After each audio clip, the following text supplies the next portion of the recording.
बिस्मिल्लाहिर्रहमानिर्रहीम अस्सलामुअलैकुम। आज मैं अपने what is debit and what is credit question के आंसर का सेकंड लेक्चर रिकॉर्ड करने जा रहा हूं। आप लोगों के साथ सेकंड लेक्चर शेयर कर रहा हूं।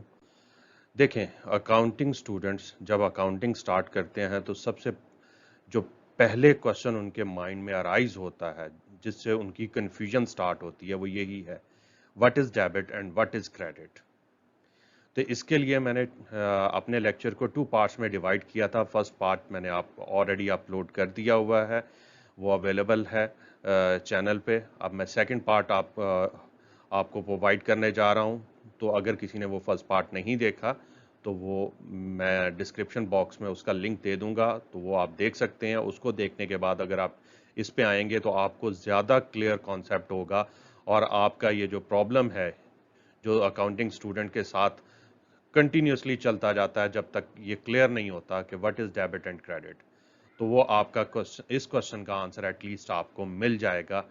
तो चलिए हम स्टार्ट करते हैं अकाउंटिंग स्टूडेंट्स के पॉइंट ऑफ व्यू से कि what is debit and what is credit.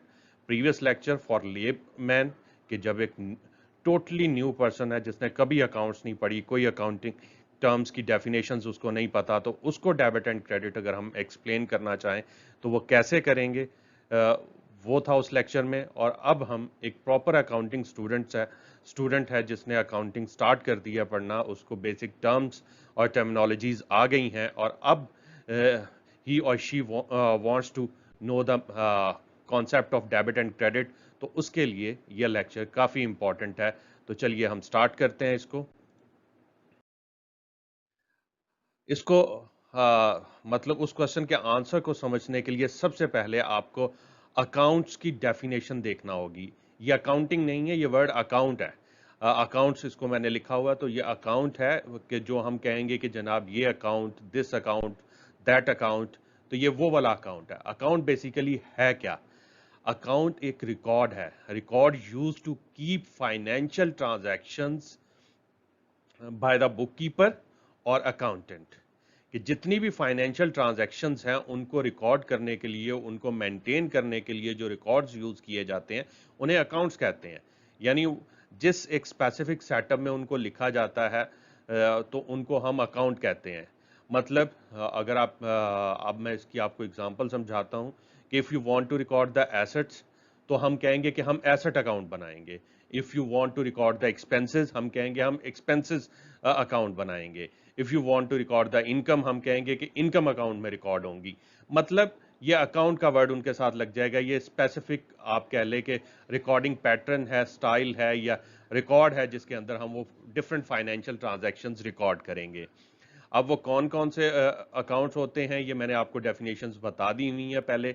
Assets क्या होते हैं, एक्सपेंसेस क्या होते हैं, लाइबिलिटीज़ क्या होती हैं, इनकम्स क्या होती हैं, trade receivables and trade payables क्या होते हैं। मैं इनके लेक्चर का भी जो है लिंक जो है वो डिस्क्रिप्शन बॉक्स में दे दूंगा। अगर आप लोगों ने नहीं अभी तक उस लेक्चर को विजिट किया तो आप उसको देख लीजिए और वहाँ से ये टर्म्स को अंडरस्टैंड कर लीजिए। देन आप आ जाइए इस लेक्चर पे, तो आपके लिए बहुत आसान हो जाएगा what is debit and what is credit के क्वेश्चन का आंसर करना और उसको समझना।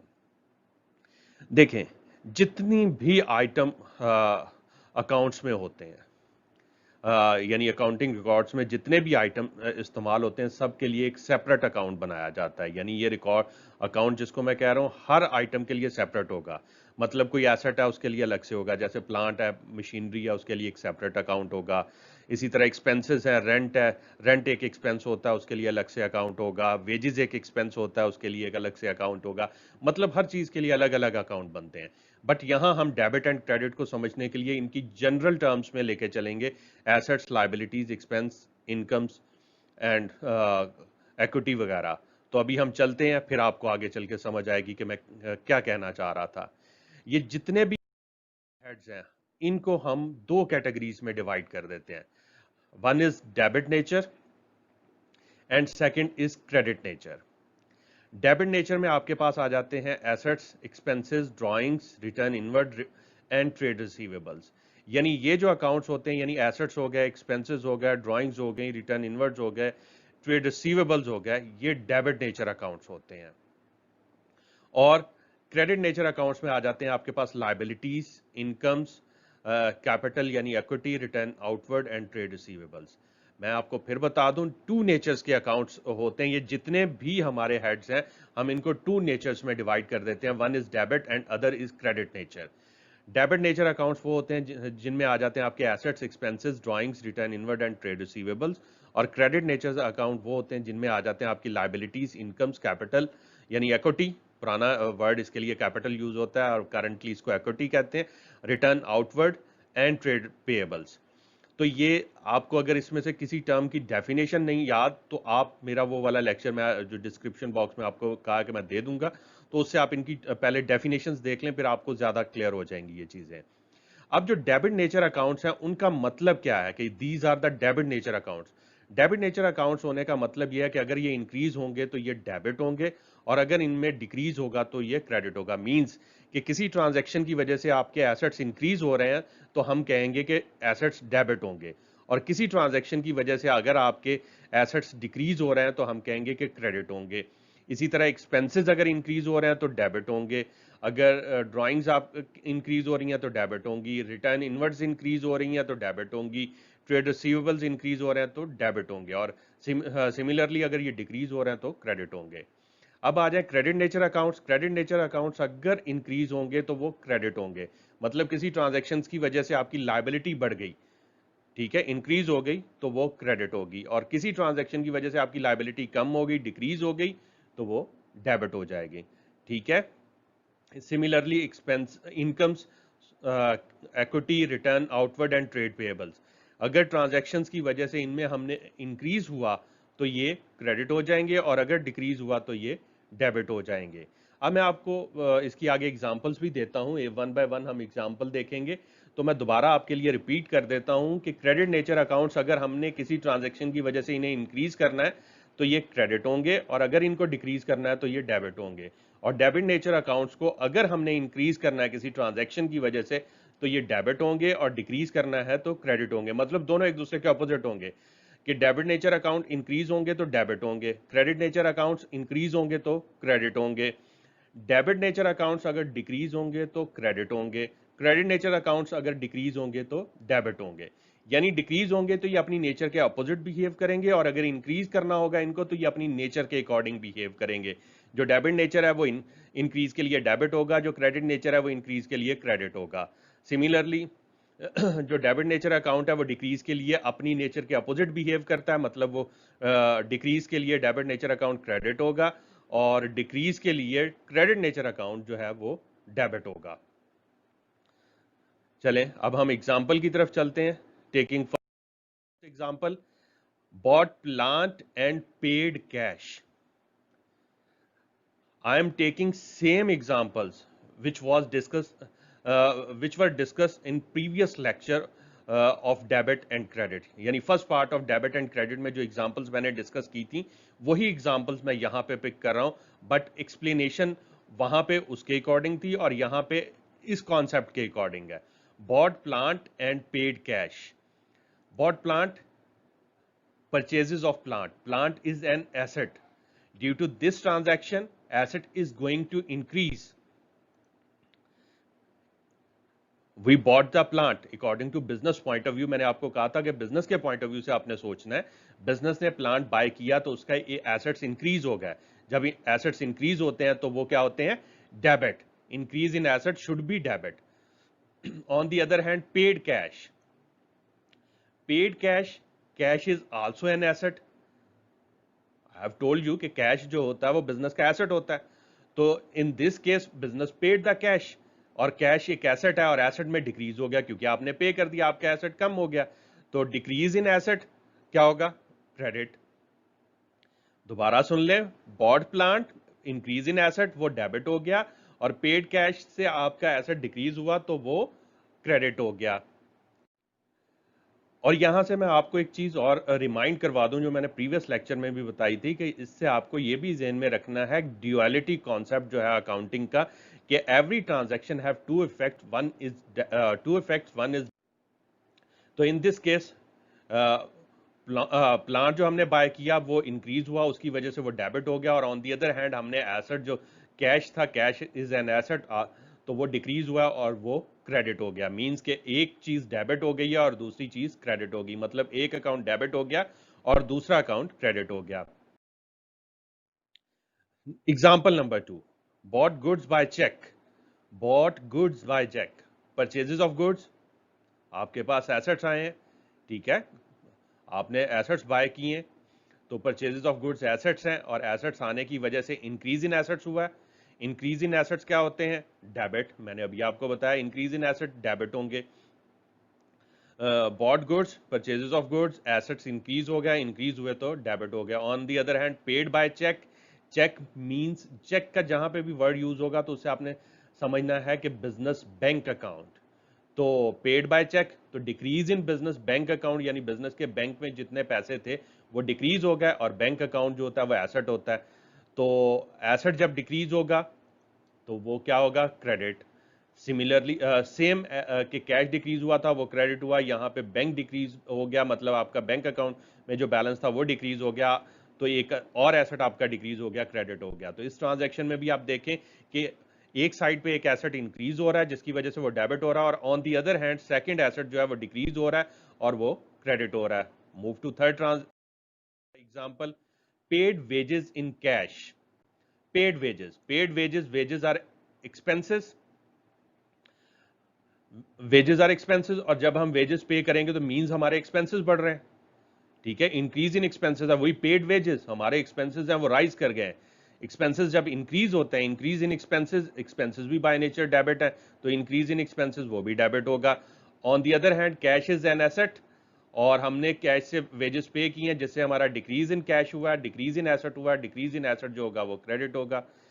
वेजेस हमने पे किए हैं, इंक्रीज इन वेजेस हुई हैं, एक्सपेंसेस इंक्रीज हुए हैं, डेबिट हो गया, और हमने कैश पे किया, डिक्रीज इन एसेट हुआ तो वो क्रेडिट हो गया। I think it is quite easy to understand this concept. Number 4 example, paid rent by check. Paid rent is an other expense. We paid rent यानी हमारा एक्सपेंस इंक्रीज हो गया, ठीक है, हमने रेंट पे किया, रेंट हमारा एक्सपेंस है, वो हमारा एक्सपेंस इंक्रीज हो गया, क्योंकि प्रीवियसली तो हमारा रेंट कोई एक्सपेंस नहीं था, हमने अब पे किया, वो हमारा एक्सपेंस बन गया, एक्सपेंस इंक्रीज हो गया। इंक्रीज इन एक्सपेंसेस डेबिट, जब भी एक्सपेंसेस इंक्रीज होंगे तो वो डेबिट होंगे क्योंकि ये डेबिट नेचर अकाउंट्स है। On the other hand cheque is the bank. Bank is an asset, asset जो है वो डिक्रीज हुआ है क्योंकि हमने पेमेंट की है, डिक्रीज इन एसेट है तो वो क्रेडिट होगा। दोबारा सुन लें, paid rent, rent is an expense, और जब हम रेंट पे करेंगे तो हमारा एक्सपेंस इंक्रीज होगा तो वो डेबिट होगा। ऑन दी अदर हैंड अगर हम ने चेक से पे कर दिया तो चेक हमारा बैंक है, बैंक हमारा एसेट है, वो डिक्रीज हो जाएगा, वो क्रेडिट हो जाएगा। अगर कैश से पे करेंगे, cash is an other asset, अगर वो भी डिक्रीज होगा तो वो भी क्रेडिट हो जाएगा। Fifth example, sold goods by cheque. No, sold goods by cheque, sold goods are revenue. जब हम चीजें सेल करते हैं, अपनी चीज आइटम सेल करते हैं, और तो सोल्ड गुड्स जो है वो हमारा रेवेन्यू है। Revenue is an income. Revenue income यहाँ पे हमारी इंक्रीज हुई है, by selling of goods we received earnings. Revenue income, वो हमारी इनकम इंक्रीज हुई है due to selling of goods. तो इंक्रीज इन इनकम जो होती है वो क्रेडिट होती है, क्योंकि income is by nature credit.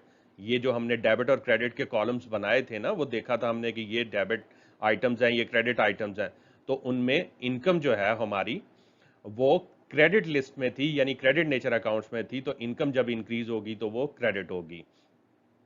On the other hand we received cheque, मतलब we received amount in the bank account, जिससे हमारा बैंक अकाउंट यानी हमारा एसेट इंक्रीज हुआ है। जब हमारा एसेट इंक्रीज होगा तो वो डेबिट होगा। तो इन दिस केस बैंक हमारा इंक्रीज हुआ है वो डेबिट होगा, और रेवेन्यू हमारी इनकम जो है वो इंक्रीज हुई है तो वो क्रेडिट होगी, क्योंकि इनकम बाय नेचर क्रेडिट है, और जो क्रेडिट नेचर अकाउंट जब इंक्रीज होगा तो वो क्रेडिट होगा।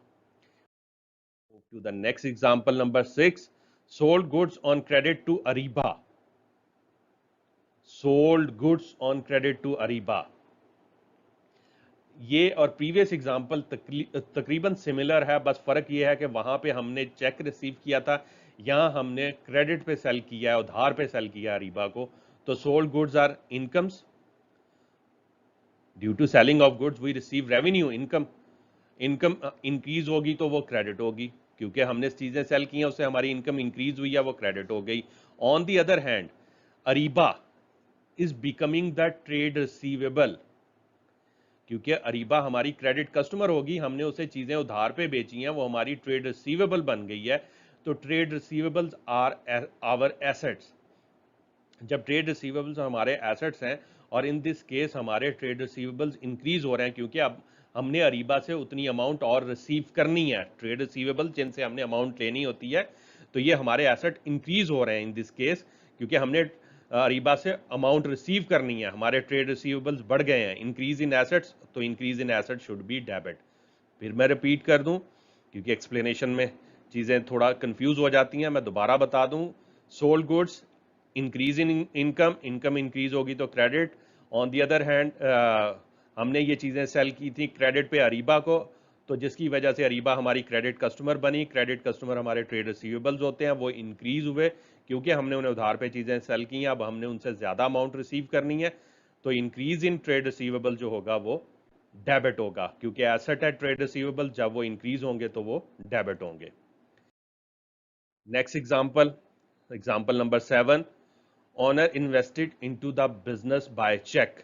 नो, ऑनर ने बिजनेस को बिजनेस में इन्वेस्ट किया और चेक के थ्रू इन्वेस्ट किया, यानी बिजनेस के बैंक अकाउंट में पैसे ट्रांसफर हुए हैं थ्रू चेक, और ये ऑनर की इन्वेस्टमेंट है। तो ऑनर की इन्वेस्टमेंट को हम कहते हैं equity. Equity bye nature credit होती है, इक्विटी बाय नेचर क्रेडिट होती है। मैं ट्राई करूंगा कि जब ये वीडियो मैं अपलोड करूं तो साइड पे आपके वो टेबल भी आपको शो हो रहा है, जिसमें आपको ये नज़र आता रहे एवरी ट्रांजैक्शन के साथ साथ वो आपको नज़र आता रहे कि कौन से डेबिट नेचर वाले हैं और कौन से क्रेडिट नेचर वाले अकाउंट्स हैं। तो इक्विटी बाय नेचर क्रेडिट होता है, और यहाँ पे ऑनर की इन्वेस्टमेंट इनटू द बिजनेस बढ़ी है, यानी इक्विटी इंक्रीज हुई है। तो इक्विटी बाय नेचर क्रेडिट है, तो इंक्रीज इन इक्विटी जो होगी क्रेडिट होगी, क्योंकि इक्विटी बाय नेचर क्रेडिट है। तो यहाँ ऑनर की investment into the business increase हुई है, तो वो बाय नेचर क्रेडिट होने की वजह से वो क्रेडिट हो जाएगी। On the other hand business के बैंक अकाउंट में, बैंक जो है वो एसेट है, उसमें अमाउंट आई है, तो वो बैंक अकाउंट, बिजनेस का बैंक अकाउंट जो वो है वो इंक्रीज हुआ है, increase in business bank account वो एसेट है, तो एसेट जब इंक्रीज होता है तो वो डेबिट होता है। यहाँ मैं एक चीज़ क्लियर कर दूं, अक्सर स्टूडेंट कंफ्यूज हो जाते हैं कि ऑनर ने इन्वेस्ट किया इनटू द बिजनेस, तो वो ऑनर के पॉइंट ऑफ व्यू से सोचना शुरू कर देते हैं। आपने ऑनर के पॉइंट ऑफ व्यू से नहीं सोचना, आपने बिजनेस के पॉइंट ऑफ व्यू से सोचना है। बिजनेस में ऑनर ने इन्वेस्टमेंट जो की है वो इन्वेस्टमेंट ऑनर की इंक्रीज हो गई है बिजनेस में, तो जिसकी वजह से इंक्रीज इन इक्विटी हुआ, वो क्रेडिट हो गया। और बिजनेस के बैंक अकाउंट में भी इंक्रीज हुआ, क्योंकि उस इन्वेस्टमेंट से जो पैसा आया वो बिजनेस के बैंक अकाउंट में आया, तो बैंक इज एन एसेट, वो भी इंक्रीज हुआ, तो वो डेबिट हो गया। नेक्स्ट आ जाते हैं example number 8, received rent by cheque. Business ने रेंट रिसीव किया है बाय चेक, तो यहां पे रेंट क्योंकि रिसीव हो रहा है, तो rent become the income for the business. तो बिजनेस रिसीव्ड रेंट, तो रेंट इज एन इनकम, और बिजनेस की इनकम इंक्रीज हो रही है, क्योंकि रेंट के थ्रू इनकम आ रही है बिजनेस को। इंक्रीज इन इनकम है, increase in income by nature credit होने की वजह से इंक्रीज इन इनकम क्रेडिट होगी। Income is by nature credit, तो इंक्रीज इन इनकम क्रेडिट हो जाएगी। रिसीव्ड चेक, और उसके अगेंस्ट हमें चेक यानी बैंक में अमाउंट रिसीव हुई है, हमारा एसेट इंक्रीज हुआ है, जब एसेट इंक्रीज होगा तो वो डेबिट होगा। दोबारा सुन लें, rent is an income, due to receive rent, तो उससे हमारी इनकम इंक्रीज हुई है, वो क्रेडिट हो गई। और on the other hand we received amount in the bank, bank is an asset, और बैंक में एसेट में इंक्रीज होने की वजह से, क्योंकि उसमें पैसा ट्रांसफर हुआ है, तो उसमें इंक्रीज होने की वजह से एसेट हमारे डेबिट हो जाएंगे, यानी बैंक डेबिट हो जाएगा यहाँ पे। No, move to last example, bought goods on credit from Ali. Bought goods, bought goods are purchases. Bought goods are purchases, means के bought goods are our assets. उससे हमारे एसेट्स क्या होंगे, इंक्रीज होंगे। Bought goods, increase in assets होने की वजह से, जब एसेट्स इंक्रीज होते हैं तो क्या होते हैं जी, डेबिट। तो हम इंक्रीज इन एसेट्स की वजह से ये डेबिट हो जाएगा बॉट गुड्स। और ऑन क्रेडिट फ्रॉम अली, तो Ali become our trade payable, क्योंकि जिससे हम उधार पे चीज़ें खरीदते हैं ना वो हमारा ट्रेड पेएबल होता है। जिसे हम उधार पे चीज़ें सेल करते हैं, ऑन क्रेडिट सेलिंग करते हैं, वो ट्रेड रिसीवेबल होता है। और जिससे हम क्रेडिट पे बाय करते हैं वो हमारा ट्रेड पेएबल होता है। और trade payable is our liability. In this case, we bought goods on credit from Ali. Ali is becoming our liability, and liability is going to increase in, क्योंकि हमने उधार पे चीजें खरीद ली हैं, हमारी लाइबिलिटी बढ़ गई है। जब हमारी लाइबिलिटी इंक्रीज होगी तो क्या होगा, लाइबिलिटी बाय नेचर क्रेडिट होती है, तो लाइबिलिटी जब भी इंक्रीज होगी तो वो क्रेडिट होगी। तो increase in liability should be credit. तो आई थिंक मैंने काफ़ी एग्जांपल्स कर दिए, इनमें आपको काफ़ी सारी चीज़ें क्लियर हो गई होंगी। तो इसमें अगर आपको फर्दर प्रैक्टिस करनी है तो आप मेरी वेबसाइट पे जाके वहाँ पे पास पेपर्स भी अवेलेबल हैं, वहाँ से देख लें। मेरे वहाँ पे प्रैक्टिस के क्वेश्चंस भी अवेलेबल हैं, आप वहाँ पे वो भी चेक कर सकते हैं। तो आप उनको कर लें, आपको इंशाल्लाह ये चीज़ें समझ आ जाएंगी। अगर फिर भी नहीं समझ आती तो आप मुझसे कांटेक्ट कर सकते हैं थ्रू व्हाट्सएप। नंबर मेरा अवेलेबल होगा डिस्क्रिप्शन बॉक्स में, तो मैं आपको फर्दर उसमें गाइड कर दूंगा कि अगर कोई भी प्रॉब्लम हुआ। यहाँ जाते जाते मैं आपको 2 ट्रांजैक्शन ओरली बता दूं, ठीक है, वो इन्हीं से रिलेटेड हैं, बट वो भी आपको समझा दूं कि उनमें आ जाती हैं वो 2 ट्रांजैक्शंस में। एक तो ये है टेकिंग बैंक लोन, अगर आपने बैंक से लोन लिया है, ठीक है, in the form of cash, क्या आपको बैंक से लोन मिल गया कैश की फॉर्म में, लोन इज द लाइबिलिटी, और लाइबिलिटी आपकी इंक्रीज हुई है due to taken due to this bank loan, तो वो लाइबिलिटी जब भी इंक्रीज होगी तो क्रेडिट होगी। तो in this case bank loan is the liability, increase in liability, तो ये क्रेडिट होगा। On the other hand business का जो कैश है वो इंक्रीज हुआ है, तो जब कैश इंक्रीज होता है तो एसेट इंक्रीज होता है, तो वो डेबिट होगा। Second transaction, cash withdrawn by the owner for personal use, कि ओनर ने अपने पर्सनल यूज के लिए कैश बिजनेस से निकाल लिया, तो इसमें कैश जो है बिजनेस का एसेट है, उसमें डिक्रीज हुआ है, तो एसेट जब डिक्रीज होता है तो क्रेडिट होता है। ऑन दी अदर हैंड, जो अब ओनर अपने पर्सनल यूज के लिए कोई चीज लेता है उसे ड्राइंग्स कहते हैं, तो ड्राइंग्स इंक्रीज हुई हैं क्योंकि ओनर ने निकलवाए हैं पैसे, उसकी वजह से ड्राइंग्स इंक्रीज हुई हैं, तो ड्राइंग्स जब इंक्रीज होती हैं तो वो डेबिट होती हैं। तो यहाँ पे ड्राइंग्स इंक्रीज होने की वजह से डेबिट हो जाएंगी, और कैश एसेट डिक्रीज होने की वजह से क्रेडिट हो जाएगा। ये 2 ट्रांजैक्शंस थी जो एग्जांपल्स मैंने नहीं लिखी थी, लेकिन मुझे अभी माइंड में आई तो मैंने कहा मैं आपको ये भी बता दूं। तो अब तकरीबन हर टाइप की मैंने आपको ट्रांजैक्शन बता दी हुई है, और आई होप कि आपको ये समझ भी आ गई होगी, ठीक है। तो इसके बाद इंशाल्लाह मैं नेक्स्ट किसी लेक्चर किसी टॉपिक के साथ आऊँगा। मोस्ट प्रॉब्ली जो मेरा नेक्स्ट टॉपिक है वो ए लेवल स्टूडेंट्स के लिए है, डेसोल्यूशन ऑफ पार्टनरशिप, के जिसमें पार्टनरशिप का बिजनेस जो है वो वाइंड अप हो जाता है, तो उस वक्त क्या अकाउंटिंग रिकॉर्ड्स मेंटेन होते हैं। इसमें स्टूडेंट्स, ए लेवल के स्टूडेंट्स को बहुत ज़्यादा कन्फ्यूजन होता है, तो मैं मोस्ट प्रॉब्ली उस लेक्चर पे काम कर रहा हूँ, तो वो नेक्स्ट लेक्चर अपलोड करूँगा ए लेवल, स्पेसिफिकली ए लेवल स्टूडेंट्स के लिए और ACCA स्टूडेंट्स के लिए, क्योंकि ये टॉपिक इन ACCA में भी है और ए लेवल्स में भी है कि पार्टनरशिप डिसॉल्व करते हैं तो फिर देन हम कौन कौन से रिकॉर्ड्स मेंटेन करते हैं, कौन कौन से अकाउंट्स बनाते हैं और किस तरह ट्रांजैक्शंस को डील करते हैं। फिर उसके बाद जो नेक्स्ट पॉसिबल टॉपिक है वो डेप्रीसिएशन हो सकता है, क्योंकि मैं ये 2 टॉपिक्स पे काम कर रहा हूँ, इसमें से ज़्यादा चांसेस यही है कि डिसोल्यूशन ऑफ पार्टनरशिप पहले आ जाएगा और उसके बाद डेप्रीसिएशन होगा।